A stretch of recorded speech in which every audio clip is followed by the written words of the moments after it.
Assalamualaikum warahmatullahi wabarakatuh. Selamat sore sobat semua, salam sejahtera. Oke, mudah-mudahan kawan-kawan dan teman-teman selalu ada dalam kondisi sehat dan dilancarkan rezekinya, amin ya rabbal alamin.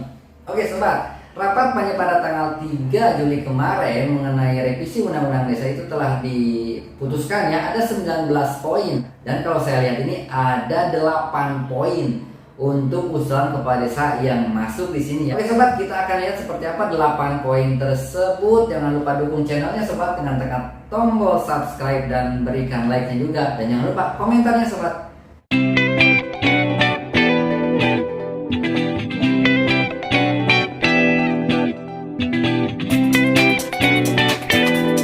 Oke, kita akan mulai dari yang pertama, itu seperti apa keuntungan ataupun usulan dari kepala desa ini. Terdapat di pasal 26 ayat 3 ya, ada penambah hak kades ataupun kepala desa. Nah, seperti apa kita akan dengarkan ya dari rapat hasil kemarin ya, balik kemarin. Oke. 3. Pasal 26 ayat 3 tentang penambahan hak kepala desa untuk menerima penghasilan tetap setiap bulan, tunjangan dan penerimaan lainnya yang sah, mendapat jaminan sosial di bidang kesehatan dan ketenagakerjaan, dan mendapatkan tunjangan purna tugas 1 kali di akhir masa jabatan. Oke sobat, kalau kita lihat di sini ada penambahan hak ya daripada kades ini, tidak hanya mendapatkan penghasilan tetap ataupun tunjangan, tetapi mendapatkan juga purna tugas setelah menyelesaikan 1 kali periode masa jabatan, dan mendapatkan tunjangan ataupun jaminan kesehatan dan jaminan ketenagakerjaan. Ini kalau di berbagai wilayah ini sudah dijalankan ya. Nah, kita akan lihat di ayat 4-nya seperti apa di pasal 26 ini mengenai kepala desa. Kita dengarkan juga ya.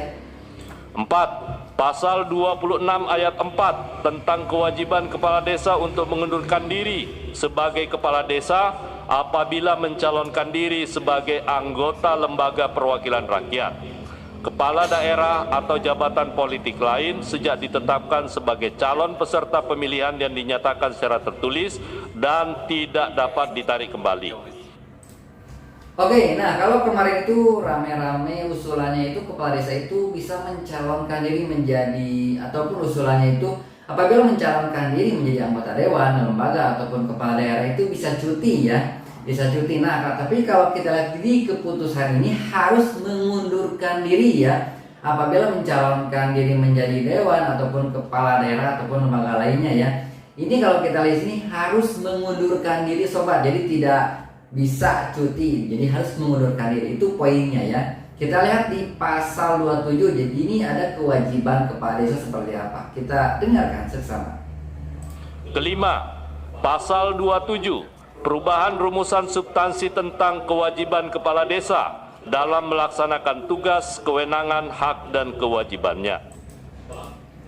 Oke sobat, di sini ada di pasal 27 ya, ada kewajiban kepala desa mengenai tugas dan kewenangannya. Nah, nanti kita akan lihat seperti apa ini draft RUU-nya yang bisa yang bisa dibaca, yang bisa bisa dilihat ya oleh sobat semua. Ini belum keluar ya, kita akan coba lihat nanti seperti apa hasil berikutnya. Nah, kita akan lanjut di pasal 33 juga. Ini ada penambahan syarat dari calon kepala desa ini seperti apa, kita dengarkan juga ya. Pasal 33 menambah substansi syarat calon kepala desa, yakni tidak pernah sebagai kepala desa selama 2 kali masa jabatan. Nah sobat, kita lihat di sini pasal 33 ini ada penambahan syarat calon kepala desa ini ada substansi, jadi tidak boleh menjabat selama 2 kali periode apabila mencalonkan diri menjadi kepala desa. Nah, jadi apabila yang sudah 2 periode menjabat sebagai kepala desa itu tidak boleh mencalonkan diri kembali menjadi kepala desa, itu poinnya sobat ya. Oke, kita akan lanjut di pasal 34A, ini mengenai jumlah calon kepala desa ya. Nah, tapi kalau kita lihat di sini penjelasannya ini tidak secara rinci ya. Nah, kita akan lihat seperti apa informasinya nanti ya apabila jumlah calon kepala desa itu tunggal ataupun sendiri ataupun banyak. Nah, ini akan kita lihat ya seperti apa draft hasilnya ini yang bisa saja nanti akan tersebar ya. Nah, kita lanjut di pasal 39 ini masa jabatan kepala desa ini berubah ya, berubah yang tadinya sekarang ini kan 6 tahun ya.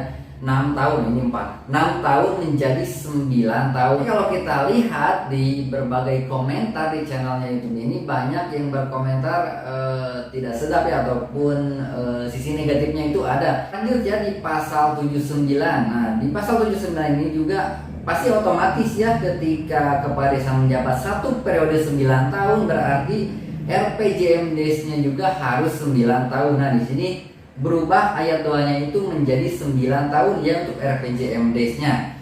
Oke, yang terakhir itu ada poin di 118. Nah, kita akan dengarkan seksama ya seperti apa penjelasan ataupun keputusan dari Baleg DPR RI ini ya. 118 tentang aturan peralihan sebagai berikut. A.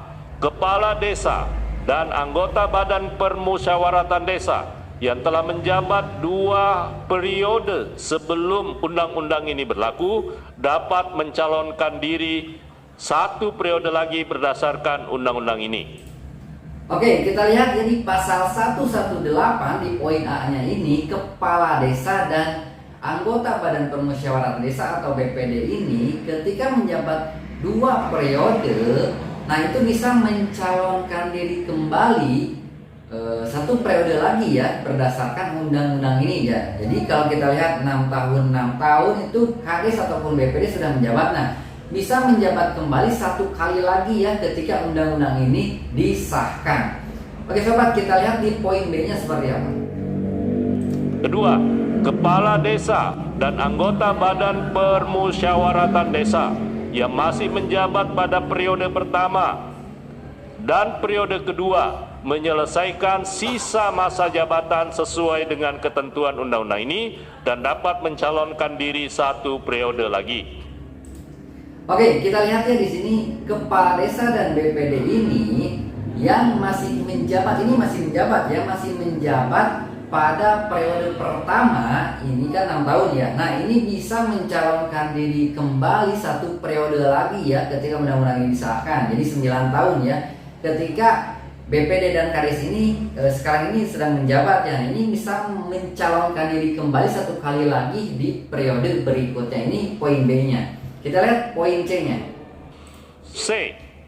Kepala desa dan anggota Badan Permusyawaratan Desa yang masih menjabat untuk periode ketiga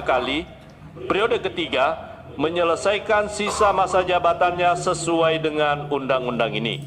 Nah, kalau kita lihat di sini Kades dan BPD ini harus menyelesaikan apabila masa jabatannya ini yang ketiga kali ya, ini harus diselesaikan ya, dan tidak bisa mencalonkan diri ya menjadi BPD ataupun kepala desa selanjutnya ya. Kita akan lihat di poin D-nya sobat. D. Kepala desa yang sudah terpilih tetapi belum dilantik, masa jabatannya mengikuti ketentuan undang-undang ini. Oke, jadi apabila kepala desa itu sedang ada pemilihan ya pilkades dan sudah terpilih tetapi belum dilantik, nah nanti sudah dilantik ini menyesuaikan dengan undang-undang ini jadi 9 tahun ya, tidak 6 tahun. Nah jadi 9 tahun nantinya masa 1 kali periode jabatannya. Oke, lanjut di poin E. Perangkat desa yang bersatu sebagai pegawai negeri sipil menjalankan tugasnya sampai ditetapkan penempatannya yang diatur dengan peraturan pemerintah. Oke, nah jadi apabila perangkat desa ini yang ASN ataupun PNS ini harus menyelesaikan tugasnya ini sesuai dengan peraturan pemerintah ya nantinya. Sobat, nah seperti itu ya poin-poin untuk kepala desanya. Mudah-mudahan hasil ini nantinya lebih bijaksana ya ke depannya, dan nanti ini akan dibahas dengan pemerintah. Oke, ini untuk kepala desanya kita akan lihat nanti poin-poin krusialnya mengenai perangkat desa, karena di sini kalau kita lihat itu sedikit ya. Kita akan lanjut di video berikutnya sobat. Oke sobat, jangan lupa jaga kesehatan, jaga kondisi badan, istirahat yang cukup, makan yang teratur, dan jangan lupa selalu semangat menjalani aktivitasnya. Oke, wassalamualaikum warahmatullahi wabarakatuh.